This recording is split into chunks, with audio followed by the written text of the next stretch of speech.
Hello, my pack, my tribe. Welcome to Taking a Bite Out of Stupid. So, we're talking a serious topic tonight. Um, and we'll get into that whole thing, but just giving you that little bit of warning. It may be a bit on the serious side. We'll still try to make it as funny as possible wherever we can, but It might be triggering as well. right, it may be triggering as well. Um, so, yeah, there you go.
All right. Welcome, my pack, my tribe. They're taking a bite out of stupid.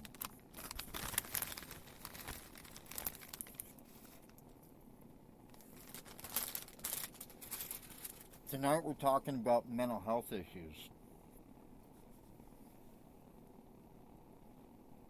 Um, the reason being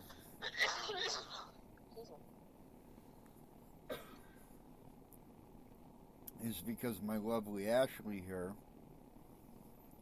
kind of came up with the idea because of situations that happened recently. And I'll let her tell that part of the story. Um, I'm just going to say that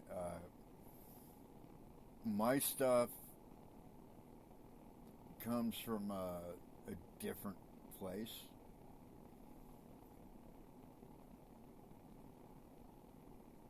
My stuff is dealing with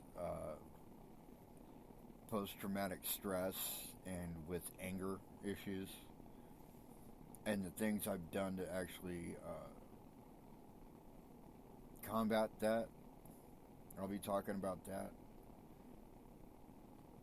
Nora, you got anything to add? I was raised in a homopathic environment. Tell me. Right, well, there's more to that story, too. Yep, we each have our own stories to tell. So, I'll just let you start, Ashley. Alright. Good evening, everybody. As I said, tonight's kind of a serious topic. Can be triggering. It's about mental awareness, and it's not talked about enough. It's not being made aware enough. We've done lost way too many good people for not knowing the signs, not being taken seriously. We're going through a lot nowadays. We're working on 3 years out of a pandemic. Yeah. And inflation and everything's going on in the world, and it can be quite depressing. Trump. And it can be very, how should I put it,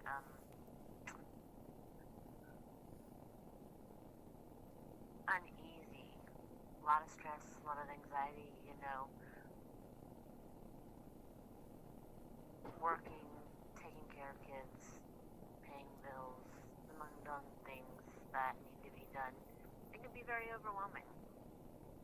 Right. For me, my mental awareness started back in 2017. I finally was like, okay, there's something wrong with me. I'm crying all the time. I'm, angry. I'm taking fights with my mother over little things because I can't handle being in a stressful environment anymore. So I go to my doctor and get on medication.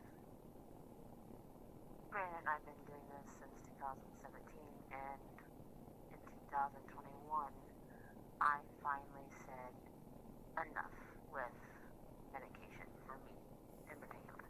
Now, there's some people that need it more than others, that need the actual medical help. But also a very good key is that you need to have a good relationship with your doctor to get the right type of medication you need to treat your symptoms and to treat your main root and cause. And then you can go in and treat the underlying effects. I have a friend who is manic, bipolar, depressive, and also schizo. Well, we were talking and they were like, well, I was like, are you taking your medication? And they said yes, but I've missed a few days here and there. Like, well, first off, you need to set like an alarm. You have to take that at a certain time every single day because it's only in your system for a certain amount of period. Second is you need to have a good communication line with your doctor. If your doctor is not listening to you, then you need to switch up doctors because you got to have that communication. You got to be able to have your doctor hear you and you hear your doctor. I love my doctor. I'm on medication, not for bipolar anxiety or depression or anything like that, but for my thyroid issues. I don't want to be on any type of man-made medication unless it doesn't deemed absolutely necessary for my health. If there's another way roundabout that we can treat, like going back to the old ways, home remedies, that kind of thing. Obviously it worked. The people lived forever. They lived a really long time. Yeah. But and what got go ahead. Sorry. I was just going to say, and for those that actually need to speak to somebody about their problems, and you can't find a good therapist, a good psychologist, whatever, Inexpensive. Or you can't afford it, there are other options. There's a company online called BetterHelp. Not sponsored. We are not sponsored by them. However, I know enough about them that I'm impressed. And it's way cheaper than seeing a live therapist, face to face. And you have a buttload of therapists to pick and choose from until you find the one that's right for you. Yep. You could speak to them as often or as little as you want. You can have sessions with them every single day. You can have a session with them one time, and if that fixes your problem, you don't ever have to talk to them again. It's all up to you. And generally speaking, the therapists that are on BetterHelp are way more vetted than you would find in any clinic in the world. They're not about the money. They're about actually they really helping aren't. people. They are really out to help people. So I highly recommend it. Anyways, please continue. So what basically switched my mind from going from a person who is medicated for their anxiety, depression, bipolar, to someone who's using home remedies, non-man-made products. I was on Abilify. Abilify is for bipolar. I was on the lowest dosage possible, but what made it dangerous for me was that my prescriber, my physician, who I trusted with everything that I had, prescribed my medication for in the morning, when that medication can make you drowsy and sleepy and can cause seizures. That medication was supposed to be taken at nighttime. So that is a mess up on the doctor. I was taking that medication for maybe a month, following the doctor's orders. I was in a car wreck, and I'm still here to tell the tale. I shouldn't be alive right now, but I am. I nodded off and had a seizure because I do not remember any of it. And I had an accident. And that pretty much scared me off from any type of medication. Now, for me personally, I like to use marijuana. It helps. Yes, it does. Each to their own what they would take. But please, reach out, get help. I went to therapy myself. And I went for maybe 6 months, once a week for 6 months. By the time I was finished, in those 6 months, I had talked about anything and everything that kept me down, kept bothering me, to where I felt like I didn't need that anymore. But then, 3 months later, something happens, and I'm right back in there. It's that easy. It's that simple. And it really does help. Yeah.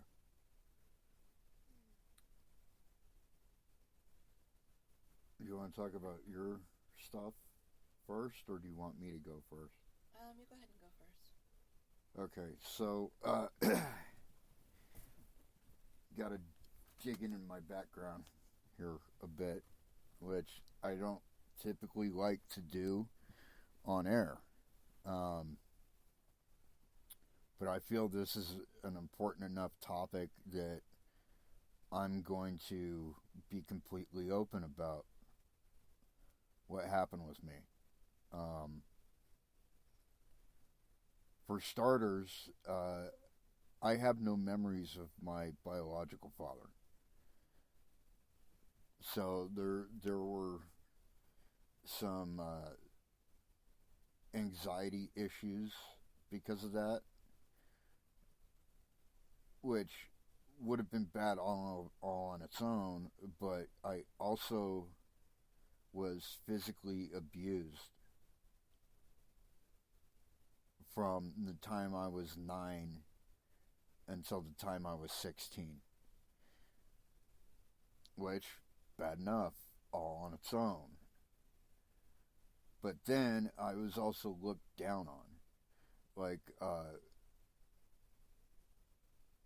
my step family, certain members of my step family, basically told me that I would never be worth anything because I wasn't a real member of their family.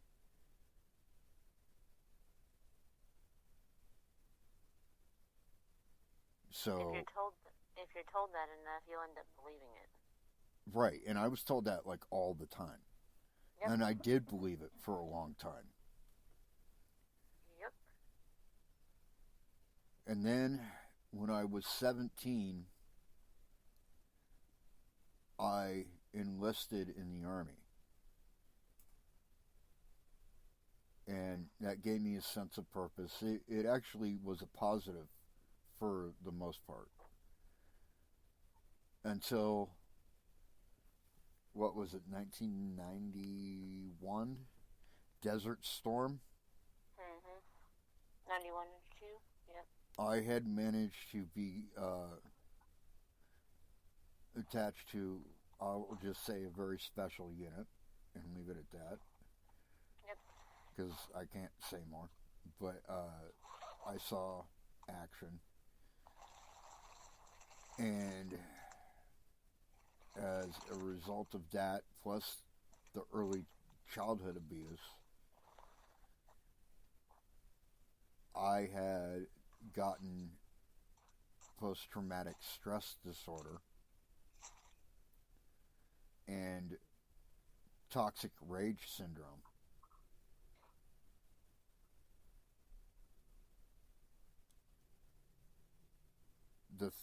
What I found most therapeutic for me when it comes to the rage syndrome stuff Music. is video games. It's or music, or even stand-up comedy, which, if you've listened to this so far, you know I'm very much about, because it's a release. It's a way to get out all that anger and aggression in a positive way. So if you're dealing with those issues, I would say find your positive release. And you definitely want a positive one, not a negative one. Yep. Right? Whatever it is, it could be something creative. It could be hitting a punching bag. Whatever it is, doesn't matter. But I would suggest finding that, whatever that is. And then video games also help me with my post-traumatic stress quite a bit, because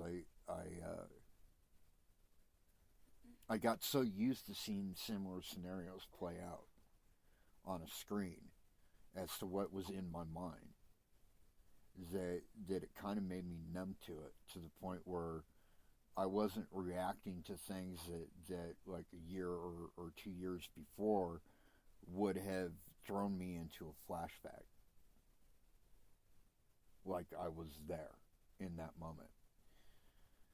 The other thing that has helped me quite a bit, even though he's never received any uh, professional training for it, is my dog, Nacho. Um, Anytime something's going on in my head, and I'm going to that place, he's right by my side to pull me back out. Yes, you are. You good boy. Unlicensed therapy pet. Yes. And honestly, the other thing that helps is like having that outlet, like I said. And weed has helped me in the past and is currently helping me, although for a different thing. It's more of a physical thing than a mental one. But there you have it. That's what I found works for me. And whatever it is that works for you, don't even feel embarrassed about it at all, because Like I said, it's not talked about enough. it's not weakness. I know there's a lot of vets out there that think that it's weak. It's not weakness, bro. It's not. It's not weakness. What's weak is doing nothing about it. If you got to see a therapist, if you got to be on meds, whatever it is, doesn't matter. Get help. Get help. Reach out. Even if it's to one of us. Yeah. Yeah, if you're having trouble and you don't feel comfortable speaking to a therapist, I can't promise I'll have the answers, but I'll at least listen to you. Yep. We need to get out. I don't know. They have your information, but I don't think they have anything of mine as of yet. Well, I'll remind them for me. Best way to get a hold of me, because I'm trying to get away from social media for the most part, is Ghost Wolf Jay. It's Ghost Wolf J, all one word, at gmail.com. And in the subject line, just put taking a bite out of stupid mental health, and I'll know what it pertains to, and I'll definitely read it. As for mine is Wiccan, lowercase WICCAN, Shedevil, SHEDVIL, 26 @gmail.com. And same thing for mine as well. Yeah. So, you want to go ahead? Mine's kind of twofold, and I'm not sure if they'll hear me because I'm not by a speaker. Yeah, hold I on. can hear you just fine. Let me try and move this whole operation for a little bit. There you go. Okay. All right, guys, this is Nora. We'll start with the way I was raised, and I was raised in what most would consider a cult-like environment, even though I don't consider it that. It probably is when you break it down into its system. I was born and raised in an organization called the Worldwide Church of God. Now, my parents are still in it, and yes, we still do talk, kind of. I appreciate my mom and dad to a certain degree. My dad a little bit more than my mom, because my mom's the one who actually raised and did the majority of being the homemaker for the house. Dad went to work being the financial provider, mom being the rest of it, more or less. And she had 3 of us at once, literally, in diapers, before I was 3 years old. So it kind of weighs where I was raised. But when you factor in a total of 5 children, with one parent in the home, one parent working outside the home, and my mom taking in other people to babysit to have extra money. And I'm not going to go into her background, but hers is pretty shitty, and I'm letting you know that right now. My mom's background, the way she was raised, was even worse. Too much. My mom was born and raised in West Virginia, and they moved into Butler, Ohio when she was probably about 5. So her parents are West Virginia born, and the little stories about West Virginia being one leg shorter than the other, that's pretty much how it went down. Letting you know all that now. I'm the oldest of 5 siblings. I get along with possibly 2 of them. The other 2 have their own lives, and they were the ones that were closest to me in age. And even though I may kind of love them because they're siblings, we don't have any interactions as much. I'm not on real speaking terms with them. I want to say my mom kind of favored them over me in a way, because where I am an athlete, my brother and sister are academically inclined and therefore make a hell of a lot more money than I do. And to me, that's no big deal. That's how they decided to live it. I don't share that, never wanted it. It was always in the background for me. And I think that's why my mom and I, which is where we have most of our issues, have a lot of problems. Mom is very into biblical teachings, which is all great and good if you're not shoving it down someone's throat. But when you're basing your idea of what they consider love to be, it kind of wreaks havoc on an emotional mental state when you're a kid. Especially when you have 2 siblings who literally did so well in school that they each skipped a grade, and the oldest, me, did not. I graduated with a 2.0 from high school. 1988, Kenmore High. Akron, Ohio. Yes, I can put that out there. And my brother and sister each skipping a grade, kindergarten and 1st grade. My brother skipped 1st, my sister skipped kindergarten. They were pretty much in the same grade as I was. Sharon, a year behind me, Steve, my grade. He could have skipped 2 grades. That's how intelligent he is. And he works for a damn good tire company. He's their chief engineer. They sent him out all over the country. I'm not joking. He goes international. My sister works for a bank, and she's married to her husband. I don't remember how long they've been married, but their oldest, I believe, is gonna be 18, if not already. So, yeah. My sister and I, we don't really talk. Her and my brother, they're the closest.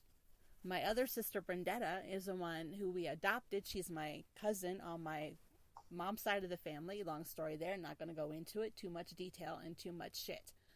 So, being raised as what you would consider a Jewish Christian-like environment, it was kind of harsh, but at the same time, there was some balance in there. Home life wasn't too bad, but at the same time, for me, it was challenging to the point to where I didn't agree with everything, and we had problems on that. The biggest thing they were all always big on was be obedient. I'm not. Never have been, never really will be, and I was questioning the Bible at the age of 12. Mental health-wise, I've never been on any medication for it. Therapy, I've gone to maybe 4 or 5 different therapies in the last 20 some odd years, but for the most part, no, and I probably should. I just don't have the funds at the moment. I was raised in a homeopathic environment. My mom and dad did not believe in a lot of what you would consider modern medicine at all, because of how the side effects went. I've never been inoculated. Mom and dad did not appreciate then, in the 1960s, 70s, they didn't trust the medical profession at that point. So I've never had any shots to be inoculated against any diseases. It worked out well because everything we were raised on was all homegrown. We got milk and eggs from on an Amish farm. We were raised on natural whole wheat cereal. I kid you not. Dad used to get the wheat, grind it up. He did it himself and made cereal out of it. That's what we were raised on. To this day, Dad makes probably about 12 loaves of bread a month now, where it was 12 loaves of bread a week. So yeah, they've been doing their own shit for I'm 53, so that gives you an idea. I grew up on it. Spring water, not city water. Everything is all natural, all health. A lot of your physicalities when it comes to your health, body-wise, and even on a mental state, has to do with your digestive system. So what you're eating actually becomes what you are. If you're eating a lot of junk, and I don't mean just candy and all that, but a lot of processed foods, it affects your health. It affects the way you think. It affects everything about you. But if you're raised with most everything natural, then you have a different perspective and your body feels a little better. And I can commend my parents for that, because at the time, we didn't have a lot of money. Dad's a machinist, sole provider. Mom's a stay-at-home domestic engineer, I guess is the best way to put it. And with 5 of us growing up the way we did, going to church every Saturday, Dad's a deacon in the church, kind of a standing position, and that's where we are. I'm not going to go into too much of the religious aspect, because even though it kind of factors in, at the same time it's not completely relevant, all of it. Mom and Dad had different ideas when it comes to what's biblical, what's not. Mom kind of believed that train a child in the way that he should go and he shall not depart from it. Well, she kind of went overboard on that. Y'all seen the movie Carrie? She's not that bad, but close. So when it comes to anything different, they fear it. And unfortunately, my mom's feared a lot. She is right now residing in a nursing home because she had a stroke, and because of her health, her weight, she's not able to stay at home. There's that factor. There is some PTSD on my side, because from the age of 10 to 12, we would have dinner every night. That was Mom's thing. Family dinner all the time. And pretty much for 2 years, I don't know why it was me, but it was me. I'd always knock something over, spill something, and it got to the point to where I was constantly being punished for it. Well, one night I was 12 years old, and I looked at the dining room table, and I just walked away crying because I couldn't do it anymore. For 2 years straight, I was being punished for dropping something, knocking something over, spilling something. It wasn't like, just go ahead and clean it up.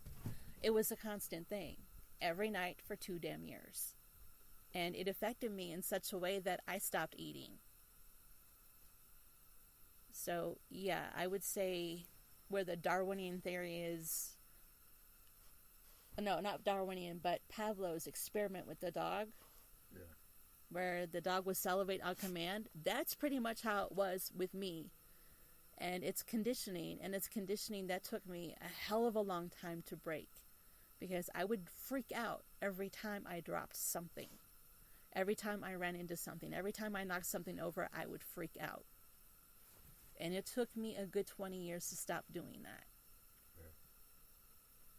Every now and then, there's a trigger that goes with that. I'm not sure what it is, but if I knock something over or drop something, it sends me back there. It's like PTSD, but in a different format.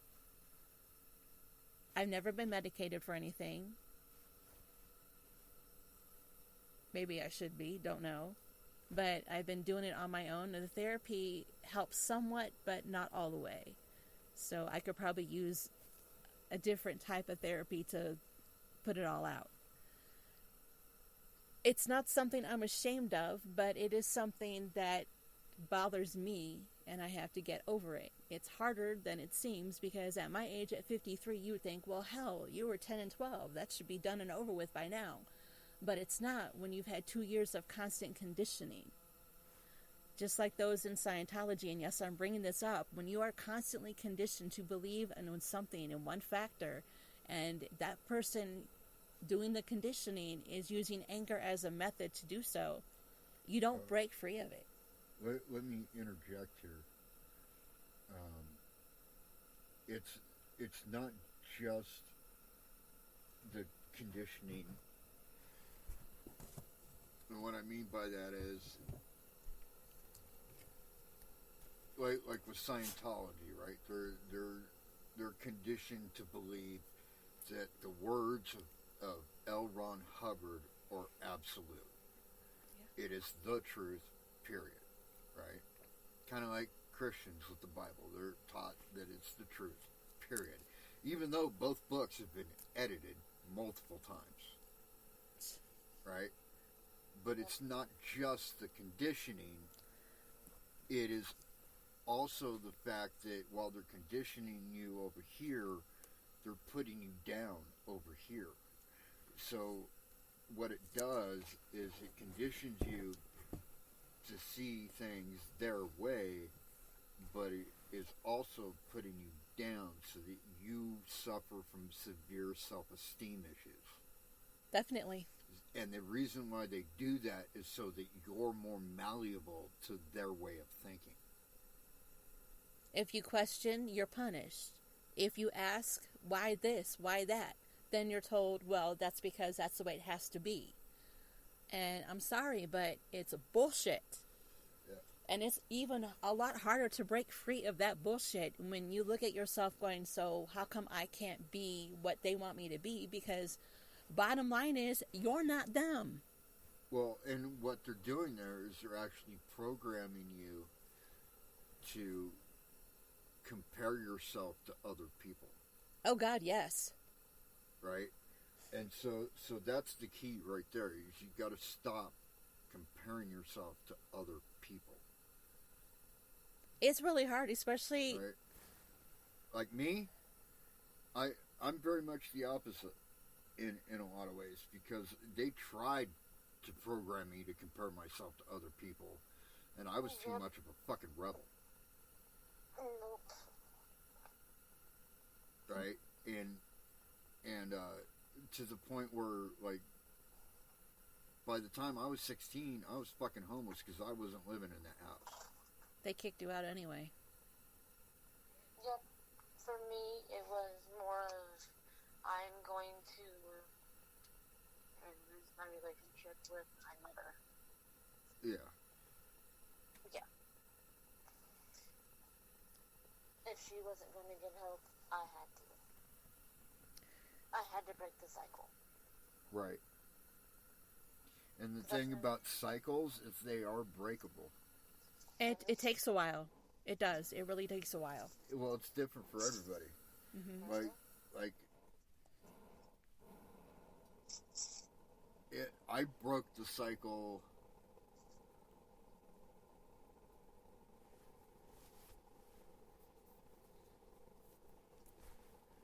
by really, I mean, it could be argued that I broke the cycle by being physical, but that's not the reality. The reality is that I broke the cycle from removing myself from that whole situation. I was out of the house by the time I was 16. I lived with my parents a couple times since then.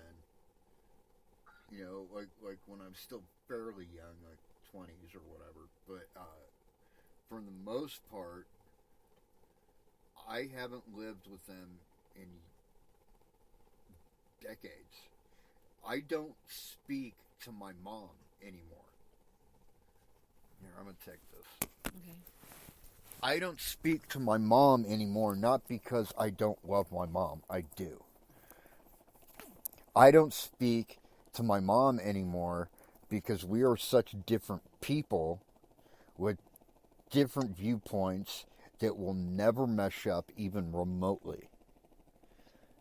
We will never get along in that way. You add to that the fact that I found out in 2015 when I met my biological father's family for the first time that a lot of what I was brought up to believe was bullshit. So yeah, there is some anger there.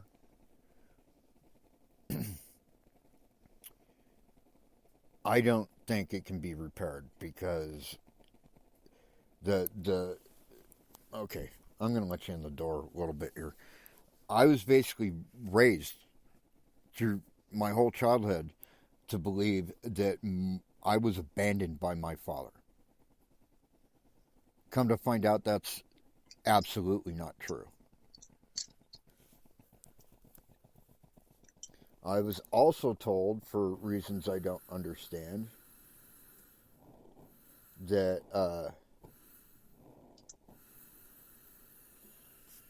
that I was not adopted by my stepfather, which is Also not true. absolutely not true. I was. In fact, when I had to establish my identity in 2007, after several years of fighting with Social Security over my identity, God, I remember that fight. I had to revert to my father's last name, my real father, my biological father. And as a result, I get a phone call one night, and they're like, "Is this Jason Pettit?" I'm like, "Yes." "Is this the Jason Pettit that was born December 24th, 1969? I'm like, "Yes." "I'm your sister." Oh, I've got a story like that too. Come to find out, on my dad's side of the family, I have this whole huge family, cousins and uncles and aunts and 3 sisters that I never knew about.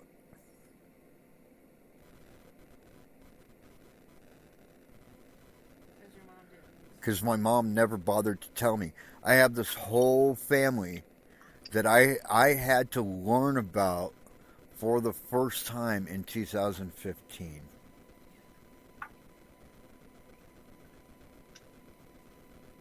So yeah, there's a little bit of anger there. But also the reason why I haven't talked to my mom is because it's for my mental health. I can't have a conversation with her without her bringing religion into it. Yep. And religion is great for a lot of people, and I'm not trying to take anything away from you. For me, that is not necessarily the case. And when you're trying to shove it down the throat of a fucking kid who doesn't really see things the way that you do, it causes issues.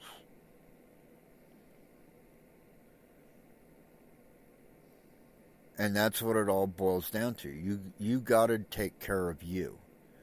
Because until you take care of you, you can't take care of anybody else. I didn't get that opportunity.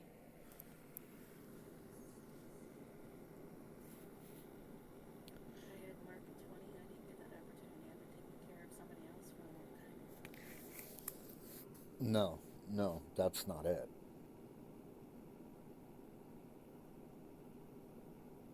Actually. It's not that you didn't get the opportunity to take care of yourself.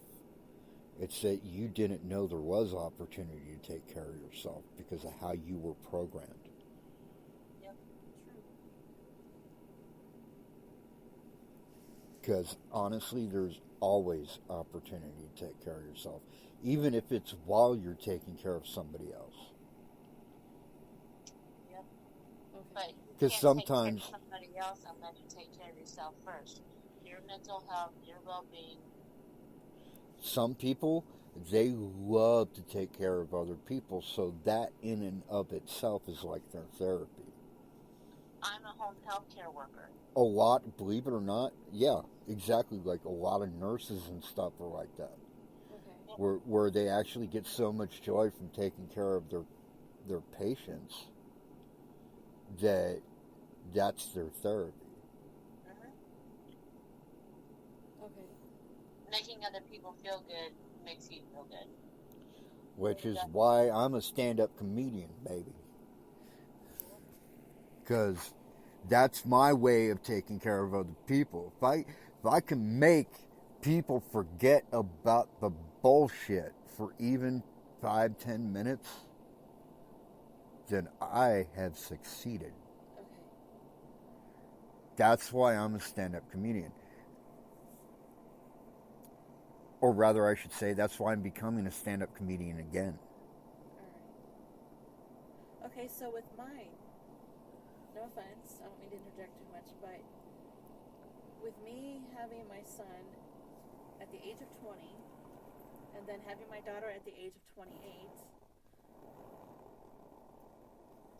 it wasn't about not taking care of my children, but at the same time, it was about you can't do this, this, or this. If I'm asking for help, there was always a condition on it when I'm going to my parents. Well, see, that's the thing. You can't live your life based on anybody else's ideas. Bingo. Because then it's not your life. It's their life part two. And I think that's what I've been doing for so long. Right. And you need to live your own life. You need to find your own joy. You need to find your own success. Which is a little bit difficult Right. at the age of 53. No, it's not difficult at any age. It's just a matter of going out and doing it. There are so many excuses that we... Do you know what it... Hold on. Sorry. Do you know what it takes to be a stand-up comedian? No. Number I'm one? not one. Right. But I'm going to clue you in. So, what the hell? Hold on a second. Fucking stupid thing. I didn't do it. There we Got go. it. Alright, we're almost out of time, but I'll be quick. So, what was I saying? Stand up, come on. What it Okay, takes- so what it takes to be a stand-up comedian is, number one, you have to be funny. Number two, and this is really the most important part, this is what actually makes most of them fail, is you've got to have your thumb on the pulse of your audience. It's a very special skill set that a lot of people don't have. And number three, and probably most importantly, you have to have the courage to stand in front of a large group of people and try and make them laugh. Okay. You have to have courage to find the things for yourself. And I guess that's where I'm behind. Alright, we're just about done here, folks. I want to thank you all for tuning in. Until next time, I pack